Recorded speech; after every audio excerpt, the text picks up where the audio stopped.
Hi hello नमस्कार. कसे आहात सगळे? आय होप सगळे मजेत असतील आणि मजेतच राहा. आजच्या व्हिडिओला सुरुवात ही आपली पास्ता बनवण्यापासून झालेली आहे. आपण याला मॅक्रोनी पण म्हणतो. तर परवा डीमार्टमधून येताना ना मॅक्रोनी घेऊन आले. तर मुलांनी बघितल्यावर रात्रीची म्हणे आम्हाला मॅक्रोनीच खायची आहे.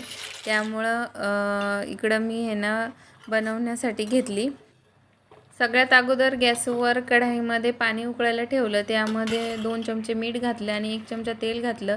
मॅक्रोनी त्याच्यामध्ये घालून ना छान वाफळून घेतली. चांगली सॉफ्ट होईपर्यंत त्याच्यामध्ये उकळू दिली. त्यानंतर आहे ना पुरण चाळायची जी चाळणी असते ना, त्या चाळणीतून मी त्याचं पाणी ड्रेन करून घेतलं आणि थोडा वेळ ते त्याच्यावरच ठेवलं. म्हणजे सगळं पाणी त्यातून खाली गळून जाईल आणि जी मॅक्रोनी आहे ना ती पूर्ण कोरडी होईल. इकडे तडक्यासाठी मी तेल घेतलं. तेलामध्ये कांदा घातला. कांदा थोडा परतू दिला. त्याच्यामध्ये हिरवी मिरची, लसूण, अद्रकाची पेस्ट, टोमॅटो आणि थोडंसं लाल तिखट घालून ना छान असं सॉफ्ट होईपर्यंत परतून घेतलं. आणि परतत असताना याच्यामध्ये थोडंसं मीठही घातलं म्हणजे ते लवकर परतलं जाईल. याच्यामध्ये थोडासा soya sauce, red chilli sauce आणि ग्रीन चिली सॉस असे घातले मी 1-1 चमचा. त्यानंतर छान असं परतून घेतलं आणि मॅक्रोनी घालून 2-3 मिनटं हे ना छान असं परतून दिलं. त्याला परतून झाल्याच्या नंतर थोडं नंतर त्याच्यामध्ये ना थोडी दुधाची साय घातली मी, जेणेकरून थोडंसं त्याला क्रीमी आणि ना दुधाची साय घातली ना तर खूप असं क्रीमी लागते ती खायला. त्यामुळं आणि जर कढईला चिकटत असेल ना आणि तो पास्ता जर खाली कढईला चिकटत असेल ना तर ज्या पाण्यामध्ये आपण उकळवतो ना तेच पाणी त्याच्यामध्ये थोडंसं घालायचं आणि छान असं परतून घ्यायचं आणि आपला पास्ता तयार झाला. हे मिशोवरचं पार्सल आहे जे की आलं होतं. तर मी खोलून पाहत होते त्याला. वॉल डेकोरेशन करण्यासाठी छान असे काही थॉट्स वगैरे आणि फ्लावर. तर बघू आपण भिंतीवर लावल्यानंतर कसे दिसतील. आणि अजून काही डिसाईड नाही की ती मी कोणत्या भिंतीवर लावणार आहे. तर माझ्या डोक्यामध्ये 2 भिंतीवर थोडंसं कन्फ्युजन आहे की कुठं लावावं म्हणून. त्यामुळं मी सध्या काही लावलं नाही, ते तसंच ठेवून दिलं बाजूला. आणि हे रात्रीचं आहे ना पनीर करायला घेतलं होतं. पलीकडे भाजीची पण तयारी करायला घेतली. इकडं पनीरसाठी आहे ना मी अगोदर अर्धा लिटरपेक्षा थोडंसं जास्त आणि 1 लिटरपेक्षा कमी असं थोडं दूध होतं. या दुधामध्ये आहे ना मी 2 ते 3 चमचे विनेगर घालून छान असं दूध फाडून घेतलं.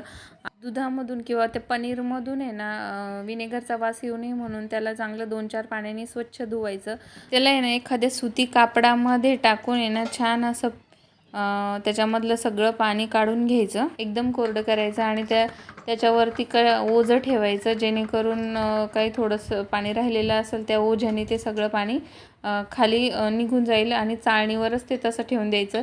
तर माझ्याकडं इथं आहे ना त्याच्यावर ओझं ठेवण्यासाठी अर्धा किलो होता छोटा. तर मी तो त्याच्यावर ठेवला आणि एवढ्या याचा आहे ना एकदम छोटासाच गोळा तयार झाला. छोटंसं एक 50 ते 60 ग्रॅमचा एक छोटा क्यूब तयार झाला असेल. मग मी सकाळी माझ्या मुलाला डब्यात देण्यासाठी त्याची भाजी बनवून दिली त्याला, कारण त्याला पनीर खायला खूप आवडतं.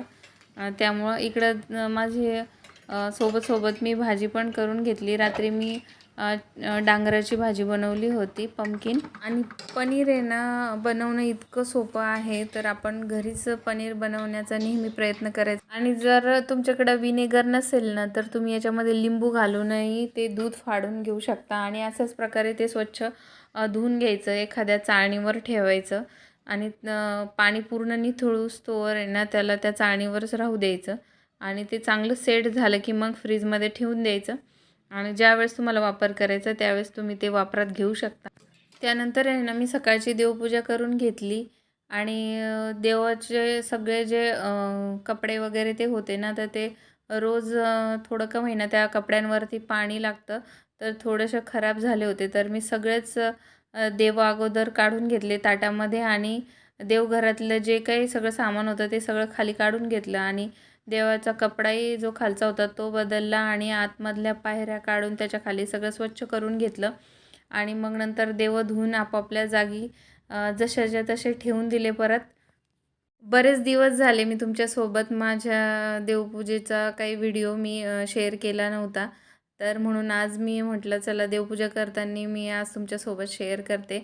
आणि तसंही आता श्रावणाचा महिना सुरू झाला आहे ना, तर ह्या महिन्यामध्ये खूप महादेवांची सेवा केली जाते. श्रावण सोमवार असतात आणि इथून पुढे आहे ना एकदम फटाफट सगळे सण येतात. नागपंचमी येते, रक्षाबंधन, परत श्रीकृष्ण जयंती असते, पोळा असतो. असेच बरेच काही काही सण एका पाठोपाठ एक पटापट येत जातात. आणि ह्या सणाच्या दिवसामध्ये आहे ना कसे दिवस निघून जातात हे कळत नाही. कारण कामामध्ये आणि सण उत्सव साजरा करण्यामध्येच हे दिवस आपले फटाफट जातात. पण खूप हे सण आहे ना खूप आनंद देऊन जातात. हे सण काही आपल्यासाठी नवीन नाही. प्रत्येक वर्षी हे ठराविक वेळेला हे सण येत असतात. पण आपण प्रत्येक वेळेस आहे ना तेवढ्याच उत्साहाने त्याला साजरं करतो. आणि प्रत्येक वेळेस आपण काय नवीन करू किंवा यावेळेस आपण काय वेगळं करू शकतो आपण हे प्रयत्न करत असतो. इथं अशी माझी छान अशी देवपूजा झालेली आहे. चला तर मग आजच्या व्हिडिओमध्ये एवढंच होतं. आणि आजचा व्हिडिओ तुम्हाला कसा वाटला आहे नक्की सांगा. तर व्हिडिओला लाईक करा, शेअर करा, सबस्क्राईब करा. असेच नवीन व्हिडिओ पाहण्यासाठी चॅनलला सबस्क्राईब जरूर करून ठेवा. भेटू पुन्हा आपण अशाच एका नवीन व्हिडिओमध्ये. तोपर्यंत स्वतःची काळजी घ्या आणि बाय बाय.